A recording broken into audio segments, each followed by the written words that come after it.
próxima apresentação, então, Sebastião Loureiro, Paradigmas de Inovação e Modelo de Gestão em Saúde.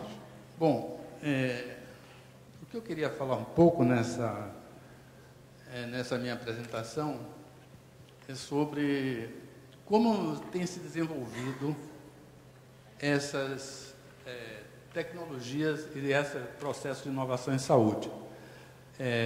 Nós pensamos que esse desenvolvimento ele obedece dois paradigmas diferentes. Eu vou falar a vocês um pouco sobre isso. O Schumpeter, que, digamos, eu acho que uma parte dessa minha fala, o fundamento teórico é schumpeteriano, não é? Com um teórico do desenvolvimento, ele não pensava na questão da saúde, nunca pensou na questão da saúde, mas hoje a saúde é uma grande indústria. Então, os modelos, não é? As teorias servem também para essa grande indústria que é hoje a saúde, não é? Não é só fazer avião, trem de ferro ou estrada de ferro. A saúde é mais lucrativa do que, talvez, fazer estrada de ferro. E também ele tem um grande papel na descrição de inovação. Sim, só passando rapidamente essa questão do que é uma trajetória tecnológica e o que é um paradigma tecnológico, não é? Eu vou falar bastante aí um pouco mais nessa, e vocês vão compreender melhor essa questão de paradigma e de trajetória. Então, o paradigma é um modelo e o padrão de soluções, isso é tirado do Schumpeter, de um conjunto de problemas de ordem técnicas selecionado a partir de princípios derivados do conhecimento científico e das práticas produtivas. Giovanni Dose, traduzindo, digamos, Schumpeter. E a trajetória tecnológica são atividades de solução de problemas técnicos decorrentes dos padrões produtivos determinados por um paradigma tecnológico. Talvez uma maneira mais fácil de vocês entenderem isso é com uma alegoria, que eu acho muito interessante e que eu acho que todos vocês assistiram Odisseia no Espaço. O princípio desse filme é uma área, acho que vocês todos assistiram, né, que tem aqueles hominídeos que estão brigando por um espaço, porque é um recurso escasso que tem ali, que é a água, né? E eles estão, duas tribos, digamos assim, brigando por esse espaço para obter recurso necessário para a sobrevida deles, e em determinado momento um deles descobre um pedaço de osso, de fêmur de um animal daqueles, e pega com esse osso, praticamente com essa nova tecnologia, né, consegue dizimar os outros que estavam ali disputando com ele aquele espaço. Hein? E isso, a abertura desse filme é fantástica. Eu acho que quem não assistiu deve assistir, né? A música dele é fantástica. Então, é interessante que isso foi uma inovação, uma arma, né? Foi uma arma diante de necessidades que eram naquele momento se apresentavam para esse indivíduo e também fruto de uma certa cultura onde esse indivíduo vivia. Ele não podia pensar nesse momento, nessa cultura que ele vivia, em transistor ou em nanotecnologia. Então, nesse momento, para ele, a tecnologia viável, a inovação viável era essa arma que ele encontrou ali nova. E o que a alegoria aí que vem para vocês entenderem, trajetória. Ele pega esse osso e, com a propulsão dele, a propulsão manual dele, né, a força dele, ele joga esse osso no espaço. E o Kubrick filma isso, né, com essa evolução desse osso, e a próxima imagem que aparece é essa, né? Enterprise, né? 2001, Odisseia no Espaço. Então, o que ele imaginou, eu imagino que ele imaginou, é que no espaço de alguns séculos, você passou do homem primitivo a que foi capaz de construir um objeto e até chegar numa nave extraterrestre. Na realidade, a alegoria melhor seria que a explosão da bomba atômica, porque é uma outra inovação tecnológica ligada à destruição, ligada à luta pelo poder de ocupar espaços e recursos, não é? Terrestres, e que também foi essa evolução tecnológica de se resolver, até do ponto de vista político, de se resolver questões territoriais e de recursos, empregando a força. Então, isso aí seria uma trajetória tecnológica e o paradigma de uso da força para resolver questões de necessidades, de recursos, seria o paradigma de guerra, paradigma, não é? De destruição. Então, esse paradigma foi construído dentro dessas trajetórias. Na realidade, hoje na área da saúde, nós temos duas grandes trajetórias para organização e utilização de serviços. Uma que eu chamaria de trajetórias de tecnologias industriais, não é? E essa outra que Laís estava falando de tecnologias sociais, eu prefiro o termo organizacionais, porque as industriais são sociais também, né? São feitas pelo conhecimento do homem, né? Laís, cadê? Você concorda comigo ou não? Não precisa concordar agora. Mas o termo social eu acho que incorpora o industrial também. Mas bom.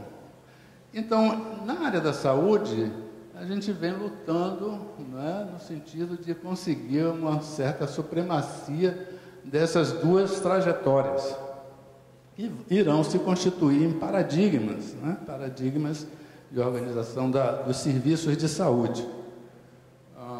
Em alguns momentos, há uma influência maior do industrial, em outros momentos, essas organizações conseguem modificar um pouco essa trajetória, mas mais recentemente, nos últimos anos, as tecnologias organizacionais estão ficando subalternas a essas, dominadas pelas tecnologias industriais, né?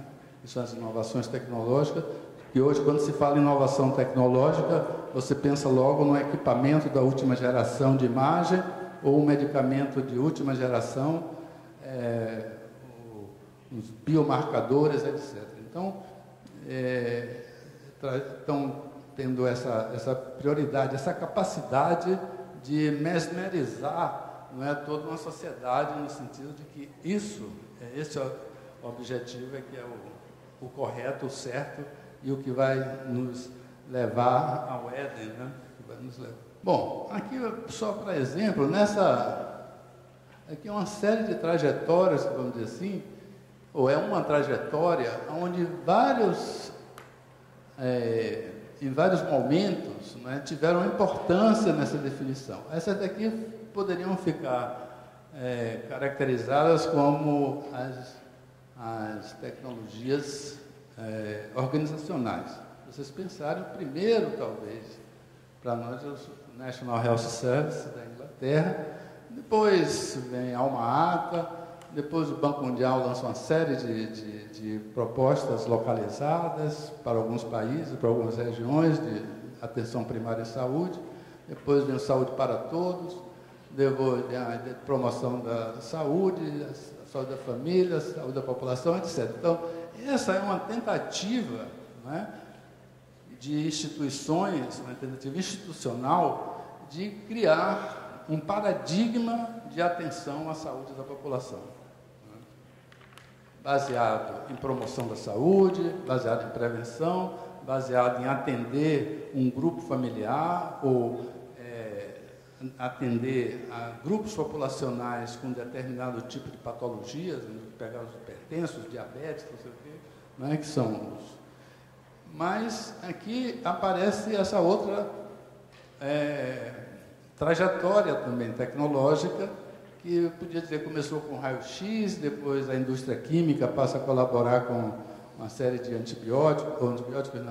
de bactericidas, essa parte de radiação, com todo o desenvolvimento de imagem, mais recentemente a biotecnologia, com genômica, embriônica, proteônica, próteses hoje também, né? Todo mundo está desenvolvendo alguma prótese, né? Quando gasta uma parte do seu corpo, você troca por outra parte, né? Que está sendo muito, hoje em dia com novos materiais, né? Está ficando mais fácil você fazer essa substituição, não precisa ser mais aquele de aço, né? Que era o comum fazer, tem outros materiais. Também essa parte de prótese, parte de nanotecnologia também, e essa também telemedicina, e hoje tem mais coisa ainda, tem os wearables, né? Aquelas coisas que você passa a usar, e esses com sensores que mandam informação. Então tem um desenvolvimento extraordinário dessa trajetória tecnológica de tecnologias industriais, estou chamando. Bom, não existe uma contradição entre esses dois desenvolvimentos, não deveria existir, na medida que esses conhecimentos disso aqui fossem para todos, fossem igualmente distribuídos para toda a população, e que fossem usados de maneira racional, e não como acumulação de capital. Aqui vocês têm um dos primeiros, não era nem raio-x, esse era uma imagem de como é que chamava isso, Reinaldo? Não é negatoscópio não, parece que não é negatoscópio, mas não é. O princípio é o mesmo, ou seja, porque não tinha ainda o filme, a imagem era projetada num vidro leitoso. Eu alcancei isso. Na universidade, para não gastar filme, você usava isso. Era pior, porque a radiação era muito maior. Mas hoje nós temos essa maravilha, né? Uma salinha refrigerada, uma luz azulada. A radiação é a mesma. Sim, mas ninguém nota, né? Em geral tem uma assistente, né? Branco. Então, essa é a imagem de uma trajetória tecnológica, né? Que é importante, mas que vai se aperfeiçoando e passa no imaginário da população, passa a ter um papel importante, né? De valor, de necessidade, né? Cria-se uma demanda por essa necessidade. Então, aqui é uma outra casa, como foi que começou a medicina, né? Um termômetro, um tensiômetro e um estetoscópio. Né? Acho que ninguém mais usa estetoscópio. Na realidade, hoje, a prática da medicina hoje é você pede os exames, depois você vê se os exames tem com alguma coisa. Antes a gente fazer os exames para confirmar uma suspeita diagnóstica, né? Uma suspeita clínica. Bom, hoje a prática médica basicamente é essa. Você pede os exames, depois você vê se tem alguma coisa. Quanto mais exames você pede, né? Hoje você vai a um médico, são 2 folhas de pedido de exame, principalmente se for geriatra ou ortomolecular. É impressionante. O cara pede selênio, pede cádmio, chumbo. Bom, então, o que é que estrutura um paradigma na área da saúde? O que é que estrutura esse paradigma, né?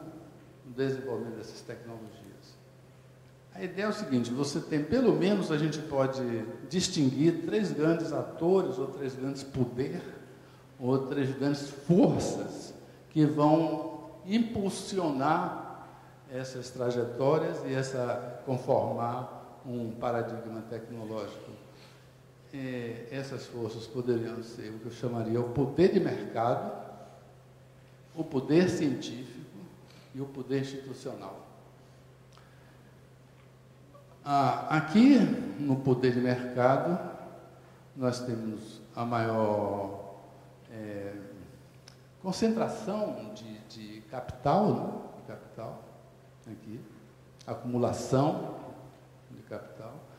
No poder científico, nós temos uma acumulação de um poder da ciência, né? De você ser um cientista, de você ser uma pessoa que publica, que é respeitado, que tem títulos, que pertence a academias, né? Que é um poder, é um grande poder, esse poder científico, né?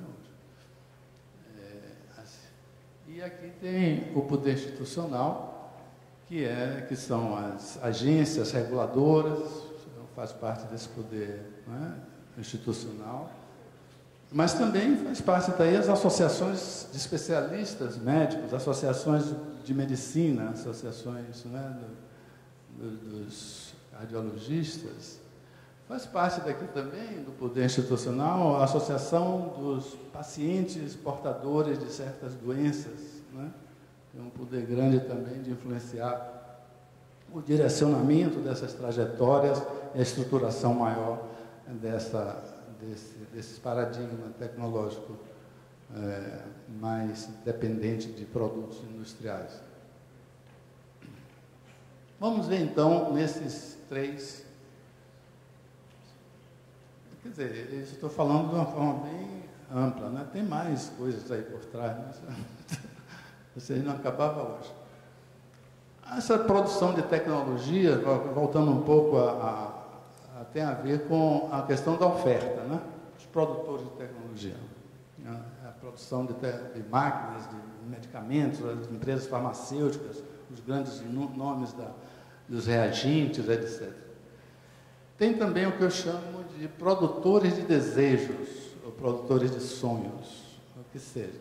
Hoje, da mesma maneira que hoje você vende um perfume, né? Vende uma roupa, vende um tipo de automóvel, você também vende medicamentos, vende tecnologia, não é? Isso tem revistas que levam propaganda para a população, para o médico, televisão. Então, tem lugares onde não tem nenhuma legislação em relação a usar a televisão, né, para veicular essa medicação, qualquer coisa. É aberto, né? Ou seja, estimula a demanda. Ou seja, os produtores de oferta são também os produtores de desejos, de forma indireta, porque eles financiam os médicos, que na realidade são os médicos que fazem os pedidos, né? Eles botam na revista, financiam cientistas também, que publicam trabalhos. Então, esse grupo aqui é muito ligado a esses dois aqui, né? Produtores de conhecimento, de certo modo, participam um pouco disso também, não é? Na medida, não tanto como os outros, mas participa na hora que recebe um auxílio para ir apresentar seu trabalho num congresso lá na China, em Bangkok. Eles gostam muito de ir para Bangkok, oferecem para Bangkok. E temos aqui nós, os produtores de leis e normas, as agências de regulação, o governo, etc. São também parte desse sistema institucional, né? Daquela parte institucional. Bom, só apenas para especificar um pouco mais, né? Na produção de tecnologia, tem a questão da ciência, da pesquisa e desenvolvimento, financiamento, inovação, competição, isso tudo é uma dinâmica, né, na produção de tecnologias. Aqui na produção de necessidades, a gente tem a cultura, né? Claro que tem certas culturas que se constrói isso também, uma cultura construída, não é que você pode quer resolver um problema com uma pílula ou com uma injeção, né? Faz parte de uma cultura importante, em vez de talvez outras formas de viver fizesse que você não necessitasse dessas coisas. A questão de preferência e utilidade também, que é um conceito da economia, que tem a ver com a demanda, mas também constrói necessidades, permite ou não permite acesso e a utilização. E também aqui, na demanda, incentiva a questão de revista científica. Foi publicado no Lancet, tal coisa é melhor do que outra. Então, isso vai ser um argumento muito utilizado, né? As sociedades científicas, questão de internet, rádio, etc. E as instituições. As instituições são uma série, né? Ali eu já falei um pouco, mas aqui estão mais as agências reguladoras, a associação de produtores, né? De mercadorias, a associação dos hospitais, por exemplo, né? A associação dos academias científicas também, financiamento, né? Que financiam os bancos, fomento à pesquisa também. A pesquisa, todos vocês conhecem, é muito mais fácil você receber um recurso para fazer pesquisa para comparar 2 medicamentos, você comparar dois centros de saúde, ou seja, 2 sistemas de saúde. Não vai conseguir, nunca conseguir recurso para isso. E as corporações profissionais, que cada dia são mais ativas e não quero usar um termo leve para dizer que são as questões éticas, né, das éticas profissional, que durante muito tempo era um orgulho, digamos, da classe médica, ou não, a questão médica. Hoje isso está muito mais esquecido, né? Hoje os princípios, eu não quero falar, mas eu sou médico também, não quero falar sobre isso, mas realmente as questões estão ultrapassando a questão ética, então ultrapassam as questões éticas, não é? Bom, vamos lá. Bom, por que essa tecnologia industrial, digamos, não é? Esse paradigma das tecnologias industriais está superando, está ficando cada dia mais forte, mais firme, mais invulnerável. Porque eu digo assim, nós, aqueles resistentes da reforma sanitária, conseguíamos, alguns anos atrás, algumas inovações tecnológicas na organização da atenção à saúde. Começou aqui, digamos, no Nordeste de Amaralina, aqui não digo que começou aqui, mas foi uma experiência aqui, a experiência lá em Minas Gerais, em Montes Claros, o Rio teve influência nisso, quer dizer, uma série de inovações tecnológicas da atenção primária em saúde, que está dentro desse outro paradigma, era possível a gente fazer. Hoje, a hegemonia desse modelo chega ao ponto de você fazer caravanas com mamógrafos para... Você sabe que existe um programa assim, que é o Ministério, para fazer mamografia na população em geral. E depois o carro vai embora, não sabe o que vai fazer o resultado. O ônibus da mamografia vai embora. Quer dizer, é uma distorção, né, do uso da tecnologia mal feita, mas é hegemônico, né? Mas nas organizacionais ou sociais, as estruturas administrativas é a base do poder institucional. Existem relações conflitantes, mas existe uma preocupação com a equidade. Então, o que eu estou colocando aqui é algumas dificuldades de que as tecnologias organizacionais consigam contrapor essa força desse paradigma tecnológico das tecnologias industriais. Estabilidade orçamentária, conflito na alocação de fundos, etc.